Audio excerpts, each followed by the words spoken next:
And hello again. It is Patrick, trusty huckster mercantile, and I decided to do 2 days in a row. I'm going to hop on and do a quick live listing.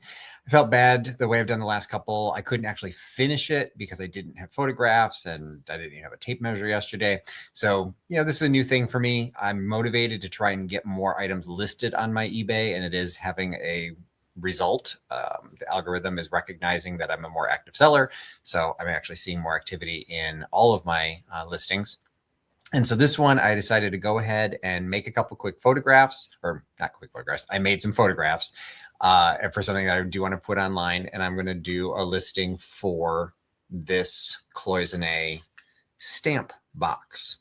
So I picked this up. I showed this a video that I posted earlier this week. Went to an auction over the weekend and picked up a box lot of Asian items. A couple of them ended up at Goodwill because they were damaged, but a few of them I've started listing and I've actually had some success already. I had offers on a couple of the items that I've listed. So, I want to continue getting these listed. So I'm going to do a quick listing of this item, and this is the one that I have taken photographs for. So seeing if I can perfect this sharing process, and I'm going to share my screen.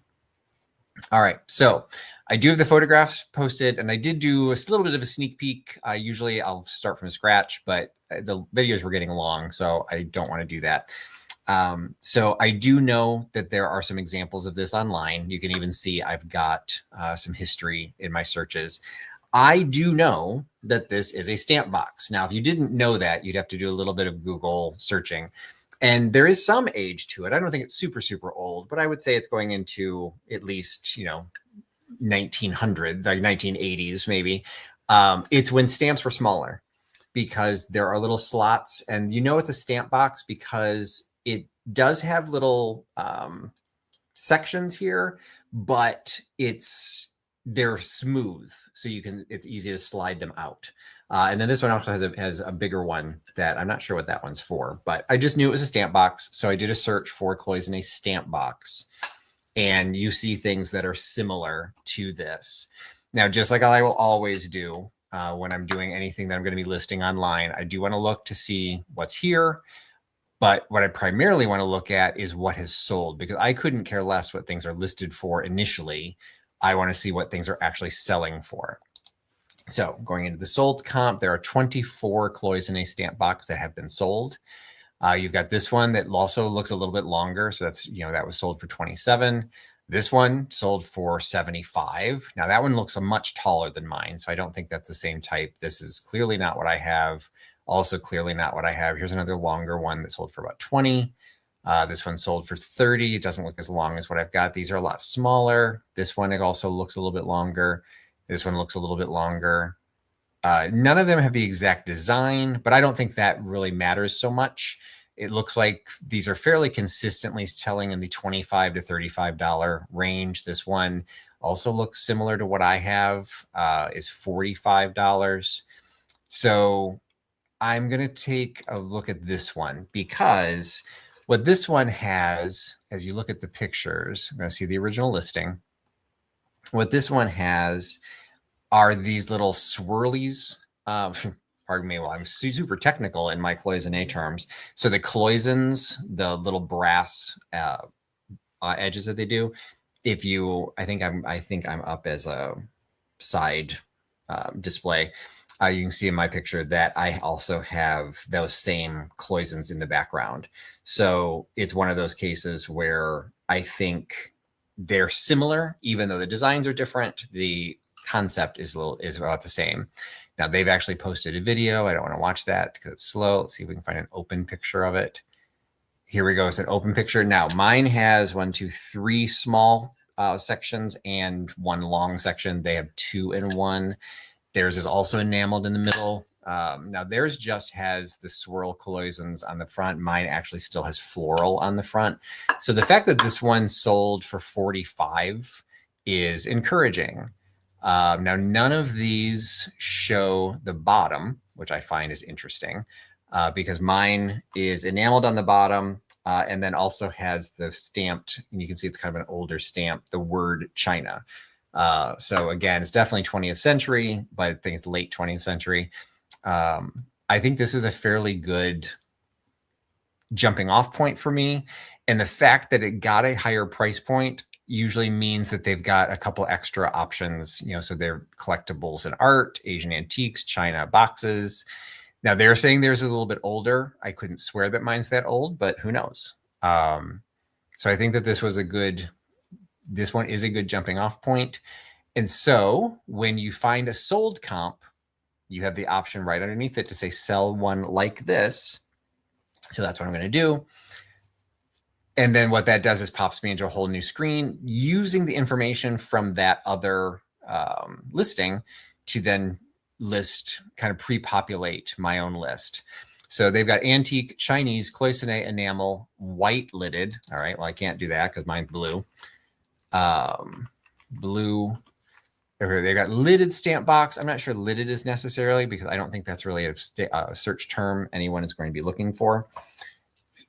I not always put the size in, but I think at least the length is worthwhile. So mine is actually 5¼ inches long.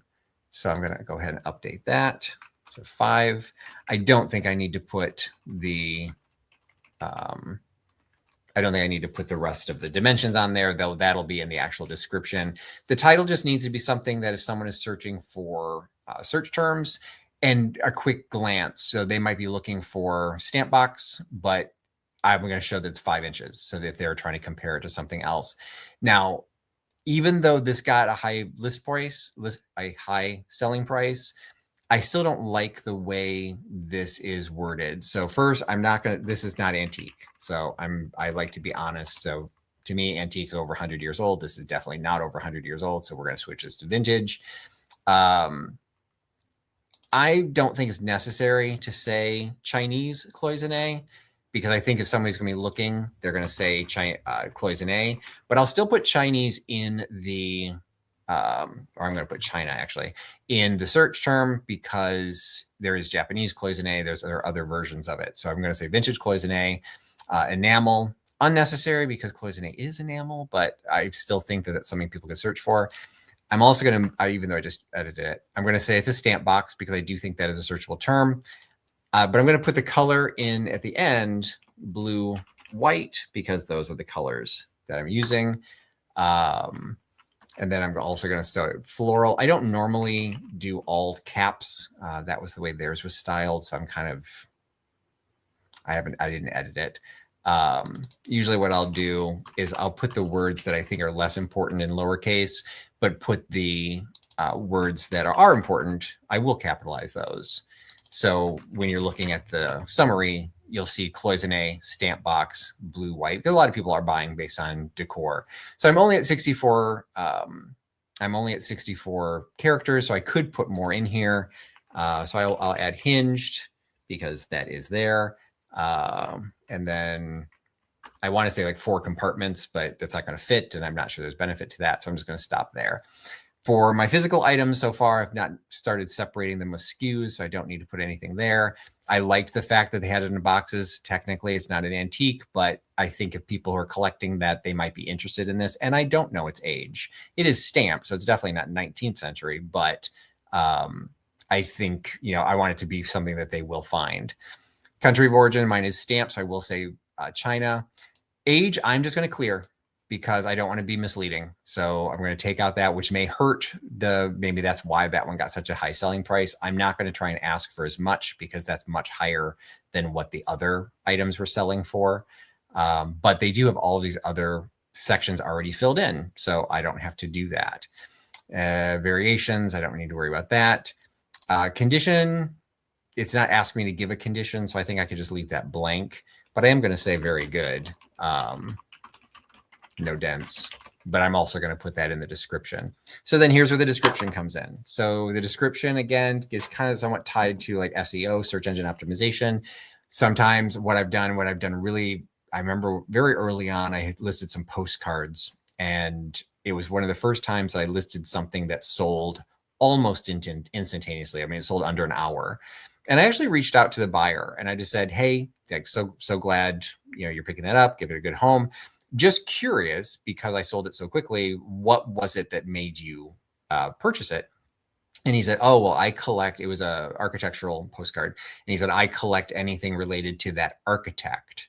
So he said, he's like, so I have a search term for the architect. Well, I didn't put the architect's name in the description, or I'm sorry, in the title. I only had it in the description. So he said, if you had not put that in the description, he wouldn't have found it. He doesn't dig through all of the listings because there's millions, literally millions of them. So the longer the description, the better off it'll be. This one, unfortunately, it's labeled China, but other than that, this was not going to be a super distinctive, description. But I still think I can confidently say vintage based on its age and the fact that it is a stamp box. I don't think they're making stamp boxes anymore because you don't have stamps like this anymore. Vintage cloisonne stamp box, hinged, 4 compartments, 3 small, 1 longer, 5.25 inches overall length. This is where I'll put the other dimensions. I've got my tape measure this time. So it is 1, I'll just say 1 1/4. It's a little bit taller than that, but 1 1/4 high.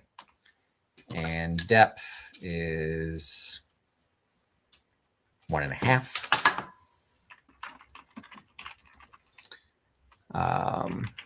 Blue ground, swirl cloisons. I actually don't know how to spell just the cloison. That's still cloisonne. Oh, looks like it's going to accept that. So swirl cloison, white floral motif on lid and all 4 sides. Blue enamel bottom, stamped China in red. And it's also blue inside.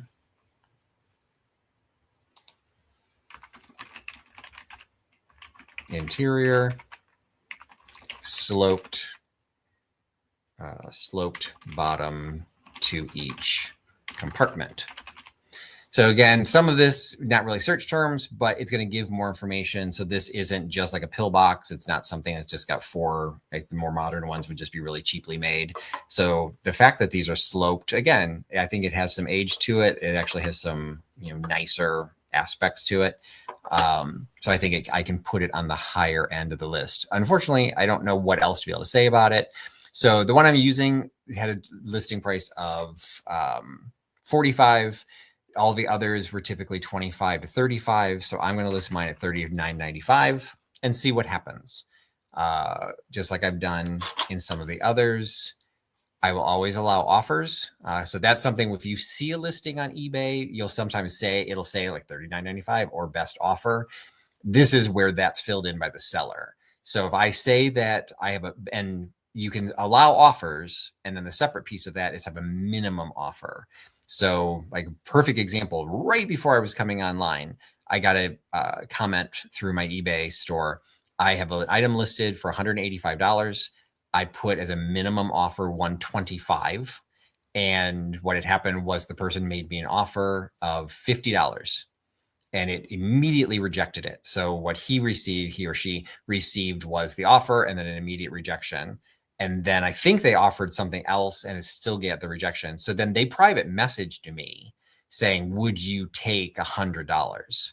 No, I'm not. So if they had gotten to the point where they were offering 125, it would have at least accepted me to see their offer. And then that would have given me the chance to counter offer. But if somebody's coming in at 50, and I could see it because then I saw the exchange of the conversation. I could see what those original offers were.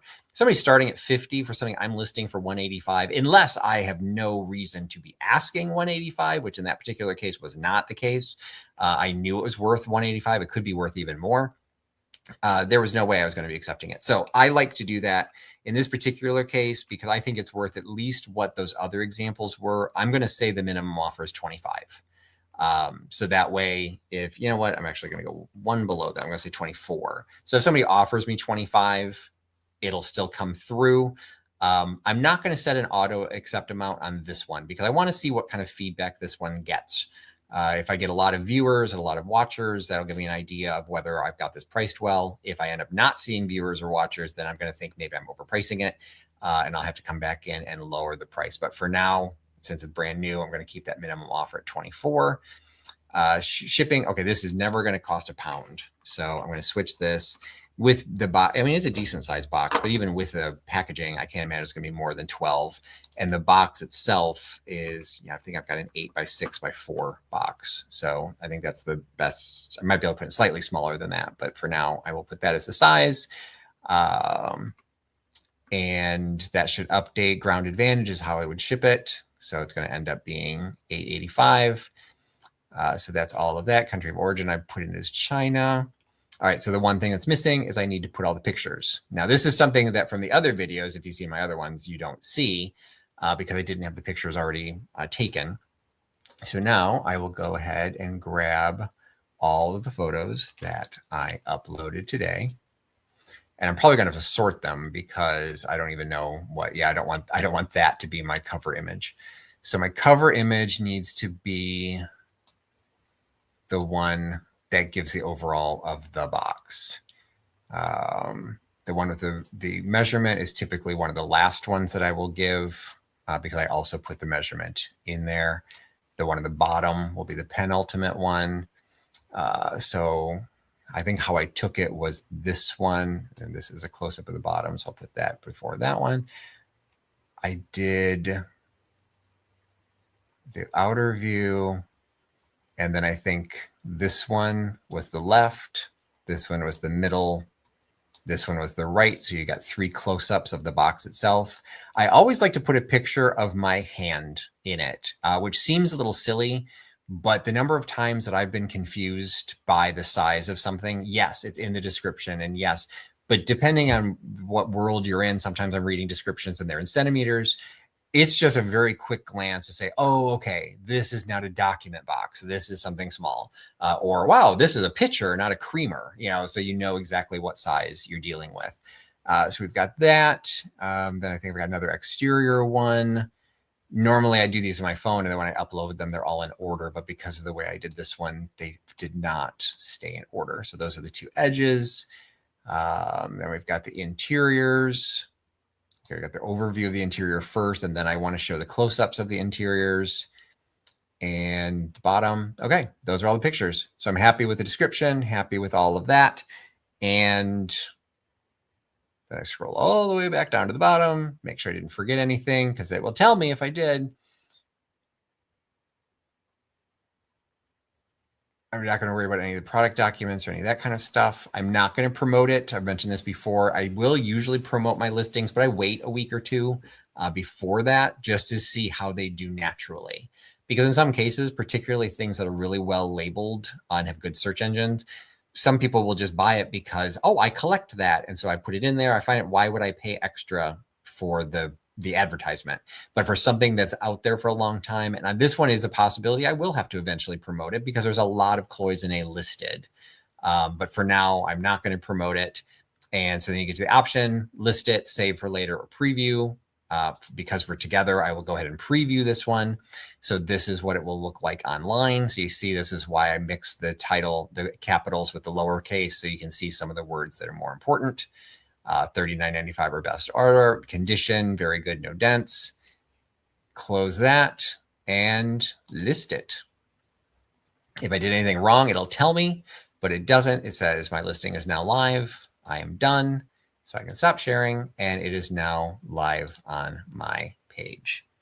So that is the world of listing on eBay. We usually have a handful of people watching these videos, interested in comments. Is this something you like to see? I saw this a long time ago, back in the days of the pandemic. Some people would do these videos. They just go live for like 2 hours and just sit there and, go through a whole series of them. I don't have that luxury. I'm doing this on my literally on my lunch break. So I figure, hey, you know what? it helps me not eat as much because I hop on and do this. And hopefully it's somewhat interesting. Eventually they're going to become repetitive. So maybe I'll stop. But for now, it's getting me videos, it's getting me content. And more importantly, it's motivating me to get items listed online.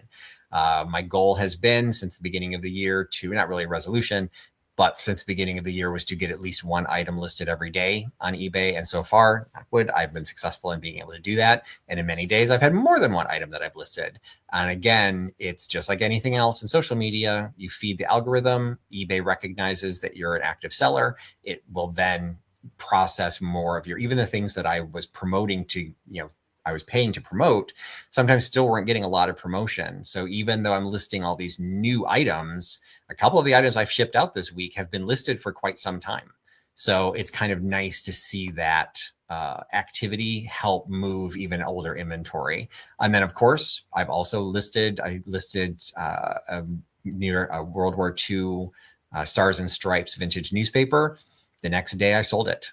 And so it's one of those cases, also just getting this stuff out there doesn't do me any good in storage. So I got to ship it out. So anyway, that's it for me.